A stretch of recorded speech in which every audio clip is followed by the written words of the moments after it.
ప్రభువు నామములో మీ అందరికీ వందనాలు. గిఫ్ట్ ఆఫ్ ఫెయిత్ మినిస్ట్రీస్ వారి విశ్వాస నావ అనే ఈ యొక్క ఆధ్యాత్మిక కార్యక్రమానికి మమ్మల్ని ప్రేమపూర్వకంగా ఆహ్వానిస్తున్నాం. ఇప్పుడు సిస్టర్ ఎం ఇందిరా మోహన్ గారు దైవ సందేశాన్ని అందిస్తారు.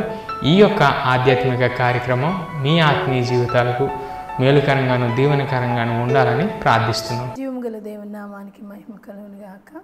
విశ్వాస నావ అనే యొక్క ఆధ్యాత్మిక కార్యక్రమాన్ని తిలకిస్తున్నటువంటి మీ అందరికీ ఉన్న యొక్క హృదయపూర్వకమైన వందనాలు, శుభములు యేసుక్రీస్తు ప్రభువారి నామంలో తెలియజేస్తున్నాను. ప్రియులారా, మీరందరూ క్షేమాన్ని తలస్తూ మా కొరకు ప్రార్థన చేస్తున్న వారందరికీ కూడా ప్రత్యేకమైన వందనాలు చెల్లిస్తున్నాను.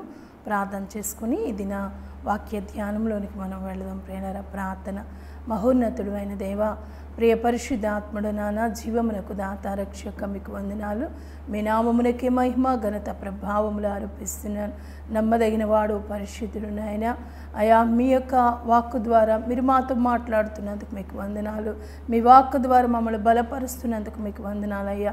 ఆత్మలో సిద్ధపాటును మీరు కలుగు చేస్తే వాక్యం ద్వారా మీ కొరకు ఎదురు చూస్తూ నూతన బలాన్ని పొందుకునే వారిగా, అనేక మందిని బలపరిచేవారుగా, వాక్యం వినబోతున్న ప్రతి బిడను మీరు బలపరచమని అడుగుతున్నాను. వాక్యాన్ని బోధించిన నన్ను కూడా మీరు మరుగు చేసిన ఆయన, నన్ను బలపరిచి మీరు వాడుకోమని అడుగుతున్నాను. దేవా, నీకు వందనాలు చెల్లిస్తున్నా తండ్రి. నాయన, ఈ వాక్య ధ్యానము ద్వారా మా జీవితాలు తెప్పరిల్లునట్లుగా, మేము నీలో నడుచున్నట్లుగా మమ్మల్ని అందరినీ జ్ఞాపకం చేసుకోమని నజరేయుడైన యేసు నామములో బ్రతిమలాడి వేడుకొంచున్నాను నా పరమ తండ్రి. ఆమేన్. జీవము గల దేవుని నామానికి మహిమ కలుగును గాక.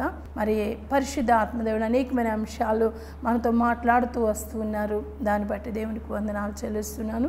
అంచె దినాల్లో మనం ఉన్నాం ప్రియులారా, అపాయకరమైన దినాల్లో మనం ఉన్నాము. దేవుని రాకడ ఎప్పుడో తెలియదు, కానీ దేవుని రాకడ సమీపమని మాత్రము మనము తెలుసుకోవాలని నేను తెలియచేస్తూ ఉన్నాను ప్రియులారా. యేసుక్రీస్తు ప్రభువారు ఈ లోకంలో సంచరిస్తూ ఉన్నప్పుడు మరి రాత్రి వేళ తండ్రి అయిన దేవునితో సహవాసం చేస్తే, పగటి వేళ అంతా కూడా మానవులతో సహవాసం చేస్తూ వారి మధ్యలో సంచరిస్తూ వారికి అనేకమైన విషయాలు చెప్తూ ఆయన మరి తన యొక్క పనిని ఆయన ముగించినారు అనే సత్యాన్ని మనం గ్రహించాలి. మరి మత్తయి సువార్త 9వ అధ్యాయము 18వ వచనాన్ని నేను చదువుతున్నాను ప్రియులారా. ఆయన ఈ మాటలు వారితో చెప్పుచుండగా, ఇదిగో ఒక అధికారి వచ్చి ఆయనకు మొక్కి, నా కుమార్తె ఇప్పుడే చనిపోయినది, ఆయనను నీవు వచ్చి నీ చేయి ఆమె మీద ఉంచుము, ఆమె బ్రతుకునా. నేను ఇక్కడ ఒక అధికారి వచ్చినాడంట ప్రభు దగ్గరికి. అధికారి ఎలా వచ్చినాడు అంటే ప్రియులారా, తన కుమార్తె అప్పుడే చనిపోయిందంట. ఎవరి కుమార్తె అయినా అప్పుడే చనిపోతే వారు ఇంటి పట్టునే ఉంటారు, కానీ ఎక్కడికి వెళ్ళరండి. ఆ సమయంలో ఆ బిడ్డను చూసి ఏడుస్తూ ఉంటారు, ఆ బిడ్డను చూసి బాధపడుతూ ఉంటారు. అయ్యో, నా కుమార్తె ఈ రీతిగా ఎదిగింది, నా కుమార్తెకి ఎందుకు ఈ బలహీనత కలిగింది, అయ్యో నాకన్నా ముందుగా నా కుమార్తె చనిపోయిందని ఏడ్చే ఆ పరిస్థితిలో ఉంటారు. కానీ ఈ అధికారిని మనం చూస్తే ప్రియులారా, యేసుక్రీస్తు ప్రభు దగ్గరికి వచ్చి ఆయన మ్రొక్కి చెప్తున్నాడంట. అసలు అలాంటి సమయంలో ఇతరులకి నమస్కారం చేయడానికి కూడా అసలు మనసు ఒప్పదండి. ఎందుకంటే హృదయం అంతా వేదన బాధతో నిండిపోతుంది. కానీ ఈ అధికారి చాలా ప్రత్యేకమైన వానిగా కనిపిస్తున్నాడు. ఎందుకంటే ఆ అధికారికి దేవుని ఎడల ఉన్నటువంటి విశ్వాసము అసలు వర్ణించలేనిది అని మనం జ్ఞాపకం చేసుకోవాలి. వాక్యం వింటున్నటువంటి మన విశ్వాసం కూడా అలా ఉండాలని దేవుడు ఆశపడుతున్నాడు ప్రియులారా. ఆ అధికారి ప్రభు దగ్గరికి వచ్చి ఆయన మ్రొక్కి అంటున్నాడంట, ప్రభువా, నా కుమార్తె ఇప్పుడే చనిపోయింది, అయినా కానీ నీవు వచ్చి ఆమె మీద చేయి ఉంచితే ఆమె బ్రతుకుతుంది. ఇతని యొక్క విశ్వాసం చాలా గొప్పదండి. క్రైస్తవ విశ్వాసం ఏ అధికారికి ఉన్నటువంటి విశ్వాసంలాగా ఉండాలి అని దేవుడు తెలియచేస్తున్నాడు ప్రియులారా. అధికారే, కానీ అధికారి అయినప్పుడు అతని దగ్గర చాలామంది పనివారు ఉంటారు, చాలామంది అతని దగ్గర పనిచేసేవారు ఉంటారు. వారిలో ఎవరినైనా పంపించవచ్చు, కానీ అతడే వచ్చినాడు అంటే ఈ దినాన్ని నీ పక్షంగా ఎవరో ప్రార్థన చేయడం కాదు, నీవే ప్రభు సన్నిధికి నువ్వు రావాలి, ప్రభువుని నువ్వు మొక్కాలి, ప్రభువుని వేడుకోవాలి. నీ జీవిత ప్రయాణంలో నీ తప్పిదములన్నీ ప్రభు దగ్గర ఒప్పుకునే బిడగా నువ్వు ఉండాలని వాక్యాన్ని బట్టి మనం అర్థం చేసుకోవాలి ప్రేమ.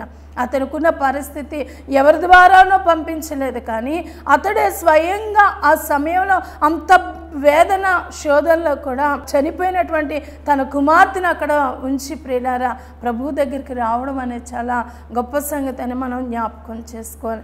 ఆ వచ్చినటువంటి వ్యక్తి చెప్పే ఆ సందర్భాన్ని మనం చూస్తే ఇప్పుడే చనిపోయింది ప్రభు నా కుమార్తె. గమనించండి ప్రియులారా, మన ఇంట్లో ఎవరికైనా గుండెలో కొద్దిగా నొప్పి వచ్చింది అనుకోండి, ఏం చేస్తాం మనం? గబాబా తీసుకొని హాస్పిటల్కి తీసుకుని వెళ్దాం. ఒకవేళ పొరపాటున చనిపోయినారు అనుకోండి, చనిపోయిన వారిని హాస్పిటల్కి మనము తీసుకుని వెళ్ళాం. ఇక ఏ ప్రయత్నం చేయము, ఎందుకంటే అది ఏ మనిషిని వలన ఏ డాక్టర్ వలన అది సాధ్యము కాదు అని చెప్పేసి మనం ఏం చేస్తామంటే వాళ్ళ కోసం ఏడుస్తాం ప్రియులారా, అందరికీ కబుర్లు పెడతాము. అలానే ఆ తర్వాత కార్యక్రమం ఆ సమాధికి కావలసిన వాటన్నిటిని కూడా మనం సమకూర్చుకోవడానికి మనం ప్రయత్నం చేస్తాం. కానీ ఇలాగా ఈ అధికారి చేసినట్లు ఎవ్వరు ఈ భూమి మీద చేయలేదు ప్రియులారా. అయితే ఈ దినాన్ని ఈ వాక్యం ద్వారా మన యొక్క లోక సంబంధమైనటువంటి జీవితాలు చచ్చినవిగా ఉన్నాయి.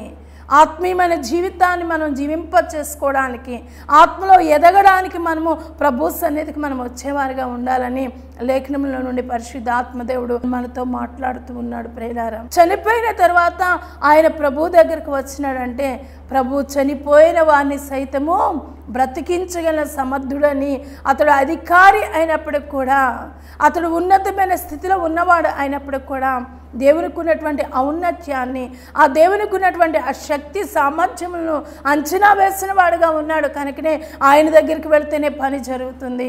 ఆయన దగ్గరికి వెళితేనే నా కుమార్తె మరలా తిరిగి జీవముతో లేపబడుతుందనే ఆలోచన కలిగిన వాడుగా ఎట్టూ పోలేదు. కానీ తిన్నగా ప్రభు దగ్గరికి వచ్చినట్లుగా మనం చూస్తున్నాం. ప్రభువు దగ్గరికి వచ్చి అక్కడ మ్రొక్కినట్లుగా చూస్తున్నాం ప్రియులారా. మ్రొక్కి తనకున్న పరిస్థితిని తెలియచేస్తూ అంటున్నాడు, అయినా ప్రభువా నీవు వచ్చి ఆమె మీద చేయి వేస్తే చాలు ఆమె బ్రతుకుతుంది అనే ఆ యొక్క విశ్వాసం చూస్తే దేవుని నమ్ముతున్నామని చెప్తున్న మన విశ్వాసం ఎలా ఉన్నది ప్రియులారా?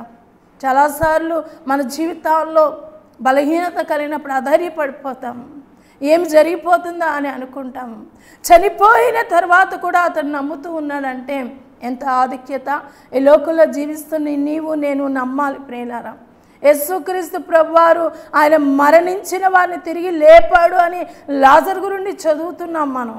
అలానే ఆ యొక్క ఏదైనా తోటలో పోగొట్టుకున్నటువంటి ఆ మహిమను ప్రియులారా, ఆ చచ్చిపోయినటువంటి ఆత్మీయతను తిరిగి ప్రభు మనకి ఇవ్వగలడనే సత్యాన్ని కూడా ఈ దినాన్ని మనం గ్రహించాలని లేఖనాలు తెలియచేస్తున్నాయి. మత్తయి సువార్త 9వ అధ్యాయం 19వ వచనంలో యేసు లేచి అతని వెంట వెళ్ళెను, ఆయన శిష్యులు కూడా వెళ్ళిరి.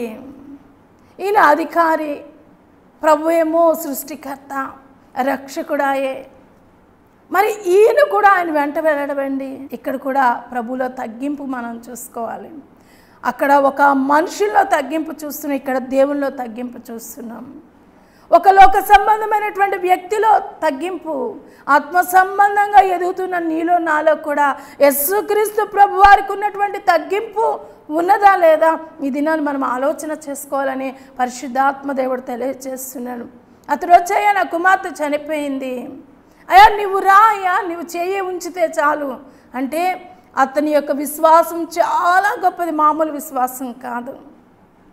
ఈ భూమి మీద పుట్టుకతో గ్రుడ్డివారు, పుట్టుకతో కుంటివారైనటువంటి వారు ప్రభువా మమ్మల్ని కనికరించవా అంటే ఆయన చెప్పిన మాట నీ విశ్వాసమే నిన్ను స్వస్థపరిచింది అని చెప్తూ స్వస్థపరిచినారు. కానీ చనిపోయినటువంటి తన కుమార్తె అయ్యా నీవు వస్తే చాలు నా కుమార్తె బ్రతుకుతుంది అన్న ఆ మాటలో ఎక్కడ కూడా కదలనటువంటి విశ్వాసము, స్థిరమైనటువంటి విశ్వాసాన్ని ప్రభు చూస్తున్నారు. అందుకనే అతన్ని వెంట వెళ్ళినట్లుగా మనం చూస్తున్నాం. నీతో కూడా ప్రభువు నడుస్తూ ఉన్నారా? నువ్వు ప్రభువుతో ఉంటే ప్రభు నీతో నడుస్తారనే సత్యాన్ని మనం గ్రహించాలని లేఖనాలు తెలియజేస్తున్నాయి. ప్రభువుని ఎంతగా తన హృదయంలో ప్రతిష్ఠించుకొని ఎంతగా ప్రభు మీద ఆయన ఆనుకొని ప్రేలారా ఆ స్థలానికి వచ్చినాడో మనం జ్ఞాపకం చేసుకోవాలని లేఖనాలు తెలియజేస్తున్నాయి. ఎంత ధైర్యం అతనికి ఉందండి! ఖచ్చితమైనటువంటి ఆ నిరుత్సాహములైనటువంటి ఆ పరిస్థితి, ప్రభు తప్పనిసరిగా నా యొక్క కుమార్తె పక్షముగా కార్యము ప్రభు జరిగిస్తాడు అనే గొప్ప నమ్మికతో అతడు వెళ్ళినప్పుడు వెంట ప్రభు వచ్చినారు. ఈ లోకంలో కూడా ప్రభు కొరకు నువ్వు జీవించినప్పుడు ప్రభు నీ కుడి ఎడమల ముందు వెనుక ఆయన సన్నిధి ఆవరింపచేస్తూ ఈ భూమి మీద ఆయన నిన్ను నడిపించగలిగిన సమర్థుడు అనే దినాన్ని మనం జ్ఞాపకం చేసుకోవాలి. ఆయనే కాదు, ఆయన వెంట ఆయన శిష్యులు కూడా వెళ్ళినారండి. నువ్వు ఎప్పుడైతే ప్రభువును వెంబడిస్తావో, ఎప్పుడైతే నమ్మకముగా ప్రభు యొక్క అడుగుజాడలో నువ్వు నడుస్తావో, అప్పుడు నీ కుటుంబము కూడా నీ వెంట వస్తుంది అనే సత్యాన్ని గ్రహించాలని లేఖనాలు తెలియజేస్తున్నాయి. ప్రభువు మన యొక్క జీవితాల్లో ప్రవేశిస్తే ప్రియులారా, నేను లోక సంబంధమైన ఆశీర్వాదాల గురించి చెప్పట్లేదు, పరలోక సంబంధమైనటువంటి ఆశీర్వాదాలు అక్కడ కోకొల్లలుగా మన కొరకు ఆయన దాచి ఉంచుతాడనే సత్యాన్ని మనం జ్ఞాపకం చేసుకోవాలని నేను మనవి చేసి, అక్కడ ఆకలి దప్పికలు లేనటువంటి జీవితాన్ని, అక్కడ స్థిరమైనటువంటి ఆనందము ప్రేలర. ఈ భూమి మీద మనం చూస్తే కాసేపు మనం సంతోషంగా ఉంటాం, కొన్ని రోజులు సంతోషంగా ఉంటాం, కొన్ని రోజులు చాలా వేదన బాధ. అందుకని యోబు భక్తుడు అంటున్నాడు, యోబు గ్రంథం 7వ అధ్యాయం 1వ వచనంలో, నరుల కాలము భూమి మీద యుద్ధ కాలము కాదా, నీ కొరకు నా కొరకు అపవాదితో ఆయన యుద్ధము చేస్తున్నాడండి, ప్రాణత్యాగాన్ని ఆయన చేస్తున్నాడు. ఇక నీకు నాకు అక్కడ యుద్ధం ఆడవలసిన పని ఉండదు. పరలోక రాజ్యంలో ఆ రాజ్యానికి మనం ప్రవేశించాలంటే ఇక్కడ ప్రభువుని మ్రొక్కేవారుగా, ప్రభుని కోరుకునేవారుగా, ప్రభు మీద పూర్తిగా మనం ఆధారపడేవారుగా మనం ఉండాలని లేఖనాలు తెలియజేస్తున్నాయి. యెషయా గ్రంథము 26వ అధ్యాయము 3వ వచనాన్ని కనుక మనం గమనిస్తే, ఎవని మనసు నీ మీద ఆనుకునునో వాని నువ్వు పూర్ణ శాంతి గలవానిగా కాపాడుదువు, ఏలియనగా అతడు నీ యందు విశ్వాసం ఉంచి ఉన్నాడు. అతన్ని వెంట వెళ్ళడానికి ప్రభుకున్న మనసు ఏంటంటే, ఆ అధికారి ఆనుకున్న మనస్సు ప్రభు చూస్తున్నారు. ఆ చుట్టూ ఉన్న వాళ్ళు అని ఉంటారు, ఇదేంటి చచ్చిపోయిన తర్వాత వచ్చి నువ్వు రా అంటాడేంటి, ప్రభువుని ఎందుకు అలాగా రమ్మని బ్రతులాడుకుంటున్నాడు, ఇతనికి మతి లేదా అని అనుకుని ఉండొచ్చు. కానీ మృతుల్ని సైతము సజీవులుగా చేయగలిగినా అని ఆ వ్యక్తి నమ్మకాన్ని మనం జ్ఞాపకం చేసుకోవాలి. దేవుని కలిగినటువంటి వారిగా ఎలాంటి నమ్మకం మనలో ఉన్నది? అవసరాలకే దేవుడు కదండి మనకి. ఒకవేళ మన ఇంట్లో అద్భుతం జరగాలంటే దేవుడు, మిగిలిన సమయంలో లోకంలో ఏకమైపోతున్నామేమో. ఇది నన్ను ఒక్కసారి మనం ఆలోచన చేయాలి. ఆయన ఎప్పుడూ దేవుడే, నువ్వు పుట్టకముందు దేవుడు, ఇప్పుడు నీకు దేవునిగా ఉన్నాడు, రాబోయే నీ బిడ్డలందరూ కూడా ఆయన దేవునిగా ఉంటాడు, వారు నమ్మితే ప్రియులారా. వాక్యం నుండి పరిశుద్ధాత్మ దేవుడు తెలియచేది, ఎవరి మనస్సు నీ మీద ఆనుకునునో, ఎవరి మనసు దేవుని మీద ఆనుకుంటుందో వాడిని ఆయన ఏం చేద్దాం, పూర్ణ శాంతి గలవానిగా. అంటే ఎంత నిబ్బరం అతనికి ఉందండి. బిడ్డ చనిపోయినా కానీ ప్రభు వస్తే చాలు నా బిడ్డ బ్రతుకుతుంది. ఎంత సమాధానకరమైన మనస్సు ఉంది. అతనిలో దుఃఖం ఉన్నట్లుగా మనం గమనించలేం ప్రియులారా. అతను నిరుత్సాహపడేవాడైతే అక్కడికి రాడు, ఇక మా పని అయిపోయింది, ఇదిగో మాకు ఇంక బిడ లేదు, ఈ బిడను తిరిగి మేము తెచ్చుకోలేము, జీవం పోయలేము అని అనుకునేవాడు, అక్కడ చతికిల పడేవాడు. కానీ దేవుని మీద ఆనుకున్న మనసు అతనుకున్నది. దేవుని యొక్క కార్యాలు నేను చూస్తాను అనే ఆలోచన కలిగి అక్కడికి వెళ్ళినప్పుడు ప్రభు అతను వెంట వెళ్ళినట్లుగా చూస్తున్నాం. ఎవరైతే పూర్తిగా దేవుని మీద ఆనుకుంటారో ఆయన అలాంటి వారిని ఎప్పుడు విడిచిపెట్టడు, ఎప్పుడు విడిచిపెట్టడు ప్రియులారా. ఈ భూమి మీద చూస్తే చాలాసార్లు సౌలుని అభిషేకించమన్న దేవుడే సౌలుకి వ్యతిరేకంగా దావీదుని దేవుడు ఏర్పాటు చేసుకున్నాడు. ఒకవేళ నీవు లోకం వైపు చూస్తే దేవుని యొక్క ఆశీర్వాదాలని కోల్పోతావు. ఎవరైతే ప్రభు వైపు చూస్తారో వారు ఆశీర్వాదాలు పొందుతారు అనే సత్యాన్ని కూడా ఇప్పుడు మనం గ్రహించాలని లేఖనాలు తెలియజేస్తున్నాయి. ఆ యొక్క యెషయా గ్రంథం 26వ అధ్యాయంలో అంటున్నాడు కదా, ఎందుకు పూర్ణ శాంతి గలవానిగా కాపాడుతాడు ఆయన అంటే, అక్కడ ఏలియనగా అతన్ని యందు విశ్వాసం ఉంచి ఉన్నాడు. దేవుని యందు విశ్వాసం ఉంచినటువంటి వారిని ఆయన కాపాడే దేవుడు. నీ విశ్వాసాన్ని బట్టి వెంటనే దూతలకు ఆజ్ఞాపిస్తాడంట, ఇదిగో ఈ కుమార్తె నా యందు విశ్వాసం ఉంచి, కుమార్తె వీరి చుట్టూ మీరు ఉండండి, వీరికి కాపుదల మీరు కాయండి అని చెప్పి దేవుడు ఆజ్ఞాపించేవాడు అని మనం జ్ఞాపకం ఇంకా బాగా అర్థం చేసుకోవడానికి కోటాకే వెళ్ళామనుకోండి, అక్కడ ఒకవేళ ఆ కోట ఇచ్చి ఆయన మనల్ని చూసేయడానికి మనం బాగా వాళ్ళకి కావాల్సిన వాళ్ళైతే మనం లైన్లో నుంచుండి పెట్టడం. ఒకవేళ లైన్లో నుంచున్నా కానీ అయ్య బాబా ఎండ తగులుతున్న ఏ గొడుగైనా మనకి ఇస్తాడేమో ప్రియులారా. ఒకవేళ ఆ కాసేపే వాళ్ళు మనకి ఆదరణ కలిగిస్తారు, ఆ కాసేపే సహాయం చేస్తారు. కానీ నీ జీవితకాలం అంతా ఆయన నీకు తోడుగా ఉండే దేవుడు. ఈ జీవితకాలం అంతా కూడా ఆయన కృపతో నిన్ను ఆవరించే దేవుడని జ్ఞాపకం చేసుకోవాలని లేఖనాలు తెలియజేస్తున్నాయి. 23వ వచనంలో చూస్తే, అంతలో యేసు ఆ అధికారి ఇంటికి వచ్చి పిల్లల గ్రోవులు వాయించుచు వారిని గొల్లు చేచుండు జన సమూహమును చూచి, ఆ అధికారి వెంబడి ప్రభు వచ్చినప్పుడు మధ్యలో ఒక అద్భుతం జరిగింది. 12 సంవత్సరాల రక్తస్రావం కలిగిన స్త్రీ ప్రభుని ముట్టింది, విశ్వాసంతో స్వస్థతను పొందింది. అందుకనే వాక్యంలో అంటున్నాడు, ఆయనకు మొరపెట్టువారందరికీ, ఆయనకి నిజంగా మొరపెట్టేవారందరికీ. నేను క్రైస్తవుని కదా, మా అమ్మ నాన్న క్రైస్తవులు కనుక ఏదో పొద్దున్న లేవగానే ప్రభు దీవించువా అనే ప్రార్థన, మధ్యాహ్నం అన్నం అరగడానికి చిన్న ప్రార్థన కదండి, ఒక ఆనవాయితీ. లేకపోతే ఏదో మా ఇంట్లో అందరూ ప్రార్థన చేసుకుంటారు కాబట్టి నేను చేయాలి, అలా కాదు. నిజముగా ఆయన రక్షకుడని నమ్ముతున్నావా? నీ కొరకు నా కొరకు ఆయన ఈ భూమి మీదకి, ఈ పాపభూయిష్టమైన ఈ లోకానికి నీ కోసము నా కోసం ఆయన వచ్చినాడు.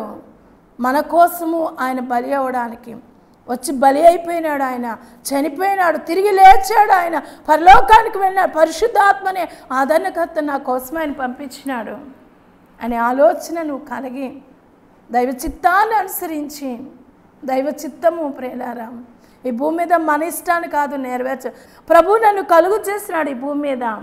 అలానే నా పాపము కొరకు ఆయన ఈ భూమి మీదకి వచ్చాడు కనుక నేను ఆయన వెంబడించాలి. ఆయన చిత్తం నెరవేర్చడం అంటే ఆయన ఏం చెప్తున్నాడో అది చేయడమే ఆయన చిత్తం ప్రేలారా. అలా చేసిన వాడు నిరంతరము జీవిస్తాడంట. అధికారింటికి ప్రభు వచ్చేటప్పటికి అక్కడ పిల్లన గ్రోవి వాయిస్తూ ఉన్నారంట చాలామంది. కొన్ని ప్రాంతాల్లో ప్రియులారా చనిపోతే క్రైస్తవ కుటుంబాల్లో కూడా నిజమైన విశ్వాసము కలిగిన కుటుంబాలు గొలుగొలు చేయరండి. వారు ఏం చేస్తారంటే ఆ రాత్రి అక్కడ కూర్చొని ఆ కుటుంబము దేవుని ఆరాధిస్తారు. ప్రభువా, ఇదిగో మా కుటుంబంలో ఇన్ని మీరు మీ సన్నిధికి చేర్చుకున్నారు, మీకు స్తోత్రాలు అని చెప్పే కుటుంబాలు కూడా ఎన్నో భూమి మీద ఉన్నాయండి. అందుకనే వాక్యం సెలవు, ఎప్పుడు ప్రభువునందు ఆనందించుము. సంతోషం కలిగితేనే కాదు, ఎప్పుడు ఆనందించేవారుగా ఉండాలి.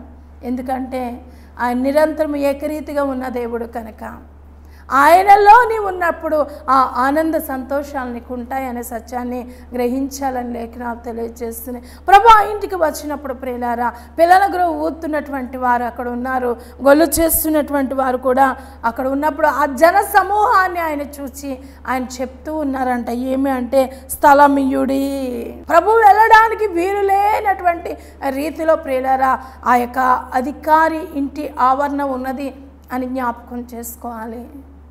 ప్రభా నాలోనికి రండి, నేను అబద్ధాలు మాను ప్రభా, టీవీ చూడడం మాను ప్రభా, నేను కాసేపు పక్కనే పిన్ని గారి దగ్గర కూర్చొని ఊసులాడతాను ప్రభా.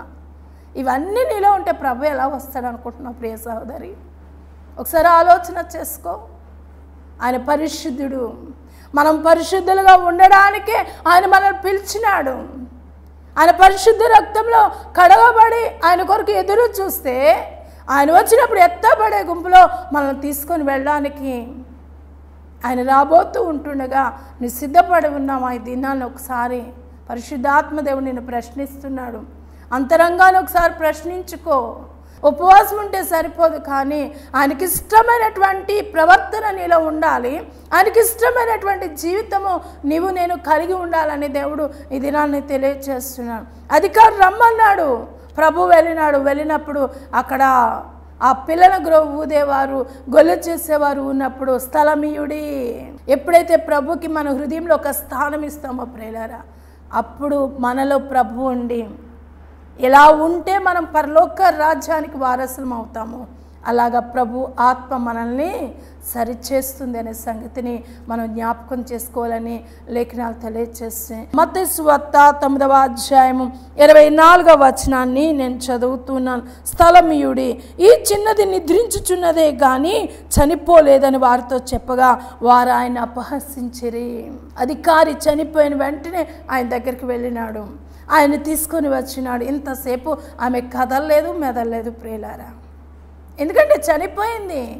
తండ్రే చెప్తున్నాడు కదండి, ఇప్పుడే చనిపోయిందయ్యా. కానీ ప్రభు అంటున్నారు చనిపోలేదయ్యా, ఏమి నిద్రిస్తూ ఉన్నది. అలా చెప్పినప్పుడు ప్రియులారా అక్కడ ఉన్న వారందరూ హేళన చేస్తున్నారంట, అపహసిస్తున్నారంట. ఏంటి ఇంతసేపు మేము పిల్లల గ్రోవ్ ఊతున్నాం, ఒకవేళ బ్రతుకుంటే లేచి నాట్యం ఆడాలి కదా, ఒకవేళ బ్రతుకు ఉంటే మాతో కలిసి పాడాలి కదా, ఇదేంటి ఈయన ఇలా చెప్తున్నాడు. నిద్రపోయేవాళ్ళు వీధిలో ఏమైనా డప్పులు కొడుతూ ఉంటే ఏం చేస్తారు, మెలకు పడతారు, ఏంటి డప్పులు అని అడుగుతారు కదండి, ఏంటిది అని అడుగుతారు. కానీ ఈయనేంటి ఇలా చెప్తున్నాడు, సిలువను గూర్చిన వార్త నశించుచున్న వారికి వెర్రితనము, రక్షింపబడుచున్న పాపికి అది మహాశక్తి అయి ఉంటుంది. ఆ అధికారి కూడా ఈయన అద్భుతం చేస్తాడని ఆయన వెంట పెట్టుకొని వచ్చాడు. ఆ అధికారి కోవలో నువ్వు ఉన్నావా? ఆయనతో పాటు వచ్చినారు చాలామంది. ఆయన చేసే కార్యము చూడడానికి వారి యొక్క విశ్వాసం నీలో ఉందా ఒకసారి జ్ఞాపకం చేసుకోవాలి. ఆయనతో పాటు ఇంకా కొంతమంది వచ్చారు, ఈయనేం చేస్తాడులే అన్నాడు. అలా ఉన్నామా మనము? మనల్ని మనం పరిశీలన చేసుకుందాం. అందుకని కొరింథీ పత్రికలో చెప్తాడు భక్తుడు, ప్రతి వ్యక్తి కూడా తను తాను పరీక్షించుకోవాలి. నేనేమై ఉన్నానా? ఆయన పరిశుద్ధుడై ఉన్నాడు. ఆయన అత్యున్నత సింహాసనంపై ఆసీనుడై ఉన్న దేవుడు. ఆయన మహోన్నతమైన స్థలంలో ఉండి కూడా మట్టి వారమైన మన ఏళ్ల దృష్టి నుంచి మనల్ని మహిమలోనికి తీసుకొని వెళ్ళాలని ఆయన లోకానికి వచ్చి మన కోసము మరణించిన దేవుడని గుర్తించగలిగిన జ్ఞానము ఆత్మ మనకు ఉండాలని దేవుడు పరిశుద్ధ గ్రంథంలో నుండి దేవుడు మాట్లాడుతూ ఉన్నాడు.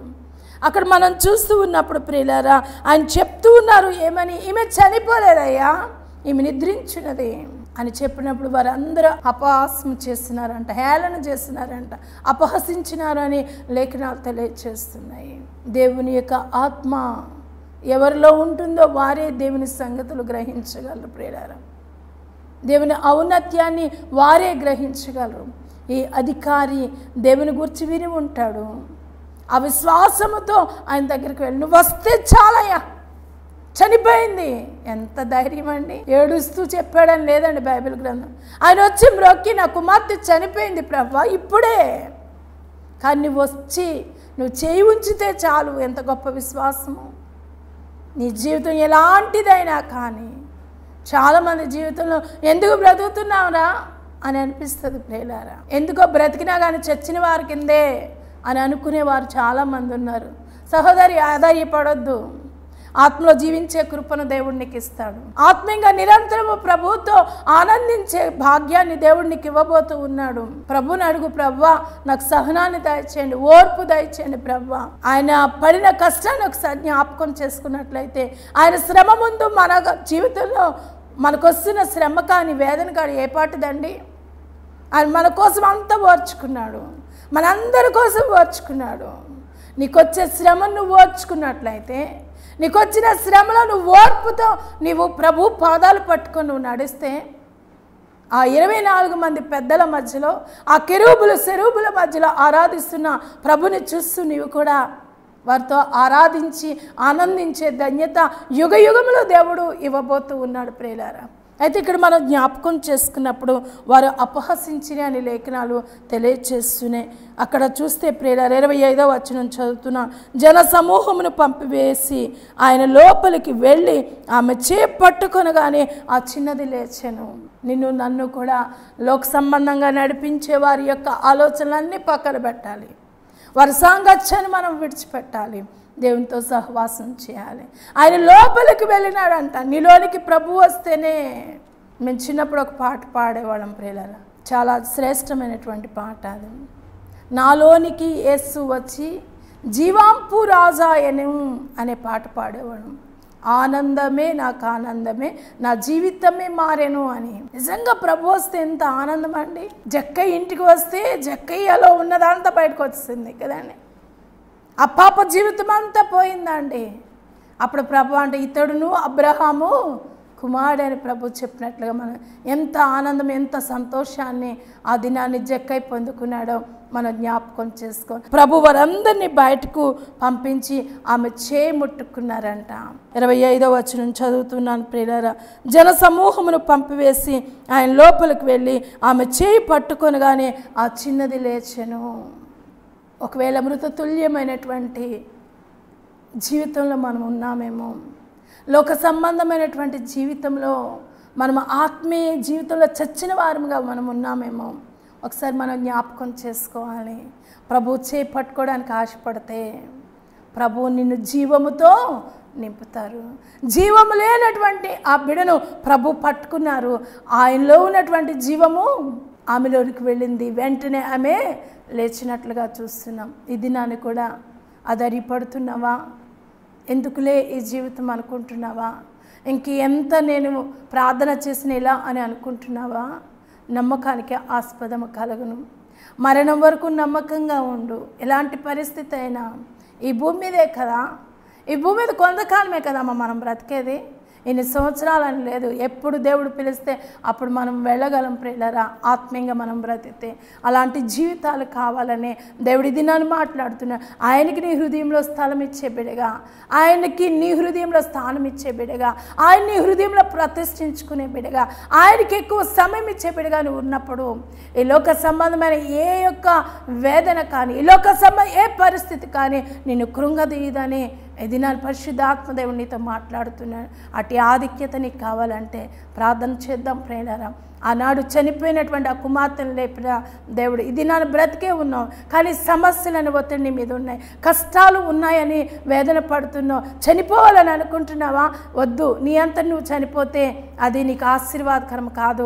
ఆయన నీ ఆత్మను చేర్చుకోడు. కానీ ప్రభు ఇచ్చే సమయం వరకు ఈ భూమి మీద కష్టమైన నష్టమైన ప్రభు కొరకు నేను నిలవబడినప్పుడు ఆ ఆధిక్యత మనకు కావాలి అంటే ఈ దినమే ప్రభువుని అడుగుదాం. ప్రభువా, ఈ లోకంలో ఇంతవరకు ఈ హృదయంలో ఎవరెవరికో స్థలం ఇచ్చినానయ్యా. యవనస్తులు చూస్తున్నారేమో, యవనస్తులారా, ఎవరెవరికో సమయం ఇచ్చి స్థానం ఇచ్చి కుటుంబాలకి నెమ్మది లేకుండా, సంఘాల్లో ఆ యొక్క సమాధానం లేకుండా ఉంటున్నారేమో. ఒక్క యోనాని బట్టి ఆ ఓడలు అందరూ గలిబిలైపోయినాయి. అలాంటి స్థితి నీకు ఉన్నట్లయితే ఇదిగో ఇప్పుడే ప్రభు పాదాలు చెంతకి రా. యవన బిడ్డ, సహోదరి, ప్రభు దగ్గరికి రా. ప్రభు నీకు నెమ్మది కలుగు చేస్తాడు. ఆ తండ్రి ఆనందం ఎంత ఆనందమో, చనిపోయిన తన బిడ్డ బ్రతికింది ప్రేలారా. అలానే మన జీవితాల్లో కూడా మనం అపరాధముల చేత మరి పాపముల చేత చచ్చిన వారమై ఉంటుండగా క్రీస్తు ప్రభు మనం బ్రతికించినాడు. ఆ మరణపు ఛాయలు మన మీద లేకుండా ఆయన మరణాన్ని గెలిచి లేచిన దేవుడని గ్రహిస్తూ ఆయన చిత్తాన్ని అనుసరించి జీవించేవారుగా, ఆయనకే మన హృదయంలో స్థానం ఇచ్చేవారుగా ఆత్మదేవుడు మనం బలపరిచి దీవించును గాక. ఆమేన్. ప్రార్థన చేసుకుందాం. దయగల మా తండ్రి, మీకు వందనాలు నాయన. మీరు ఉపదేశించిన మీ మాటలను బట్టి మీకు వందనాలు. ఎవరినైతే మీరు తాకినారో వారిని బట్టి మీకు వారిని బలపరచండి. వారి చుట్టూ మీకు కంచె వేసయ్యా. దుష్టుడు వారిని మరలా బలహీనపరుచుకున్నట్లు, దుష్టుడు వారి యొక్క విశ్వాసము పాడు చేయకున్నట్లు నీ కృప దయచేయమని నాయన ఇంతవరకు మీరు మా మధ్యలో ఉన్నందుకు మీకు వందనాలు. మీరు మాట్లాడి నీ బిడ్డలను బలపరిచినందుకు మీకే మహిమా ఘనత ప్రభావములు ఆరోపిస్తూ నజరేయుడని యేసు నామములో బ్రతిమలాడి వేడుకుంటున్నాము పరమ తండ్రి. ఆమేన్. ఈ ఆధ్యాత్మిక కార్యక్రమం మీ ఆత్మీయ జీవితాలకు మేలుకరంగా ఉన్నట్లయితే మీ అనుభవాలను మాతో పంచుకోండి. మీ ప్రార్థన అవసరతల కొరకు మమ్మల్ని సంప్రదించండి. మా చిరునామా gift of faith ministries, sister Indira Mohan, faith church, housing board colony, Lala Cheruvu, Rajahmundry. మా ఫోన్ నంబర్స్ 0832449932. మా మొబైల్ నంబర్ 9441609656.